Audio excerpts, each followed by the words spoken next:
नमस्कार। आज हम एक दिलचस्प स्रोत सामग्री पर बात कर रहे हैं, मस्ती भरी जिंदगी। जी। ये अंश ऐसा लगता है ओशो की शिक्षाओं से जुड़े हैं हाँ, उनके दर्शन पर आधारित लगते हैं। और इनका जो मुख्य विषय है वो है जीवन में स्थायी खुशी कैसे मिले, जी, दुख से मुक्ति कैसे हो। बिल्कुल।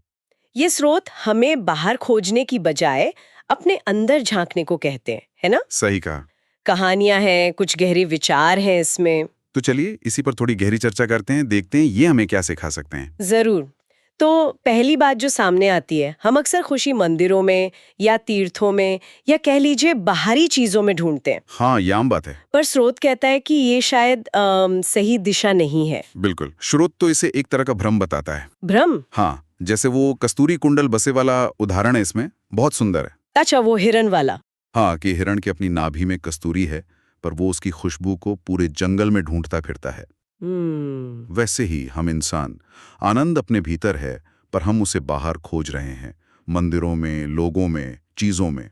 तो ये सबसे बड़ा धोखा है ना, कि हम गलत जगह ढूंढ रहे हैं। बिल्कुल, कस्तूरी हिरण की तरह। तो असली खोज कहाँ से शुरू होगी? अपने अंदर से। स्रोत कहता है इसके लिए एक गहरी प्यास चाहिए, एक लगन। बाहर नहीं, भीतर मुड़ना होगा। भीतर मुड़ना। और शायद यहीं से वो दूसरी बात जुड़ती है जो स्रोत कहता है कि हमारा नजरिया ही सब कुछ है। हाँ, दृष्टि ही सृष्टि। ये सुनने में बहुत गहरा लगता है। मतलब कैसे? हाँ, ये बहुत अहम सूत्र है। इसे समझाने के लिए वो फकीर और घोड़े वाली कहानी है ना स्रोत में। हाँ हाँ, बताइए जरा। तो ऐसा है कि फकीर का घोड़ा खो गया। गांव वाले आए, बोले भाई बड़ा बुरा हुआ, दुर्भाग्य। हम्म। फकीर बोला देखते हैं। हम्म। फिर कुछ दिन बाद वही घोड़ा वापस आ गया और साथ में कई जंगली घोड़े ले आया। अरे वाह! ना तो गांव वाला किराई, बोले क्या किस्मत है, सौभाग्य।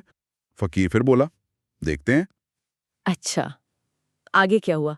फिर उसका बेटा उन जंगली घोड़ों को साधने की कोशिश में गिरा और टांग तोड़वा बैठा। ओ, तो फिर दुर्भाग्य। लोग तो यही बोले कितना बुरा हुआ।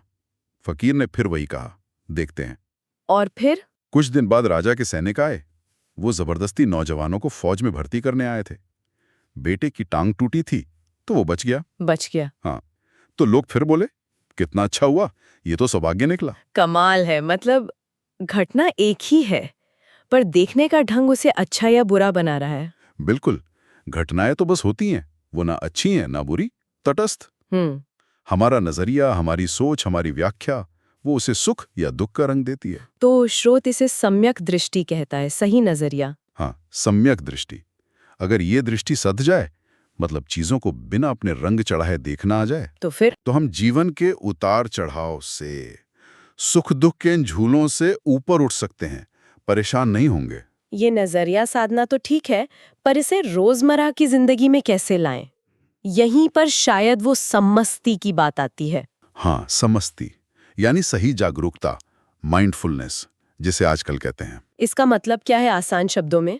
आसान शब्दों में मतलब अभी इसी पल में जीना, पूरी तरह से, होशपूर्वक। होशपूर्वक। हाँ, जैसे जो भी हो रहा है आपके अंदर, विचार चल रहे हैं, बाहर आवाजें आ रही हैं, शरीर में कोई सेंसेशन है, बस उसे जानना, देखना, बिना ये कहे कि ये अच्छा है, ये बुरा है, ये मेरा है, ये तेरा है, बस देखना। एक एक साक्षी की तरह। बिल्कुल। जैसे आप नदी किनारे बैठे हैं और पानी को बहते देख रहे हैं। आप पानी नहीं हैं, आप देखने वाले हैं। स्रोत में दोहरी होश की भी बात है, वो क्या है? दोहरी होश मतलब एक ही साथ अपने भीतर क्या हो रहा है, विचार, भाव, और बाहर क्या हो रहा है, आवाजें, दृश्य, दोनों के प्रति सजग रहना। ये थोड़ा मुश्किल लगता है। अभ्यास से आता है, पर यह बहुत मुक्तिदायक है। और ये जागरूकता हमें गुस्से या झगड़े जैसी चीजों से कैसे बचा सकते हैं? ऐसे कि जब आप साक्षी होते हैं तो आप प्रतिक्रिया नहीं करते फौरन। अच्छा।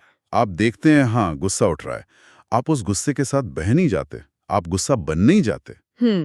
देखने वाला अलग रहता है। हाँ, तो आपको एक स्पेस मिलता है, एक मौका मिलता है ये चुनने का कि अब क्या करना है, रिएक्ट करना है या शांत रहना है। तो हम चीजों को पर्सनली लेना कम कर देते हैं। बिल्कुल, टकराव की संभावना बहुत कम हो जाती है, क्योंकि आप स्थिति को देख रहे होते हैं, उसमें उलझ नहीं रहे होते। तो नजरिया हो गया, जागरूकता हो गई, अब बात करते हैं कर्म की।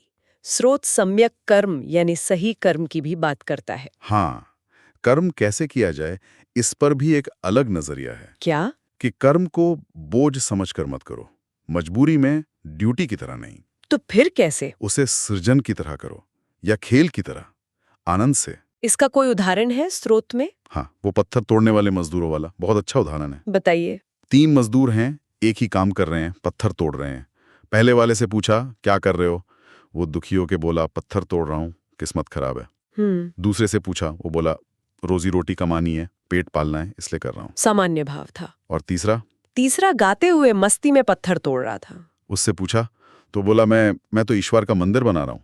अरे, काम वही पर भाव बिल्कुल अलग। हाँ, काम वही है पर भाव बदलते ही उसका पूरा अनुभव बदल गया।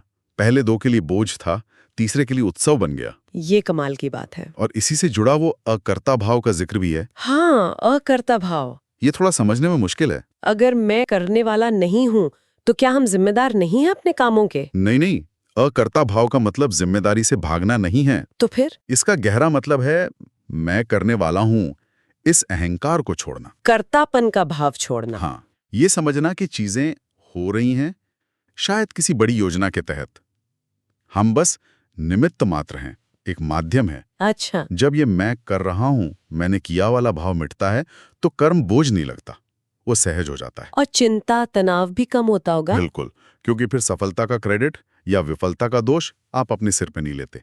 आप अपना काम करते हैं पूरी लगन से, पर नतीजे से बहुत ज्यादा जुड़ते नहीं। कर्म होता है पर कर्ता का अहंकार नहीं होता। तो अगर हम पूरी चर्चा को समेटें तो मुख्य बात यही निकलती है कि असली मस्ती या खुशी वो कहीं बाहर नहीं है। नहीं, वो तो भीतर ही है। उसे पाने के लिए बाहर भटकने की जरूरत नहीं, बल्कि अपना नजरिया बदलना होगा। हाँ, सम्यक दृष्टि। और हर पल होश में रहना होगा। जी। साक्षी भाव में। जी, सम्मस्ति। और अपने कामों को बोझ नहीं, सृजन या उत्सव की तरह जीना। शायद यही है मस्ती भरी जिंदगी का राज, स्रोत के अनुसार। बिल्कुल।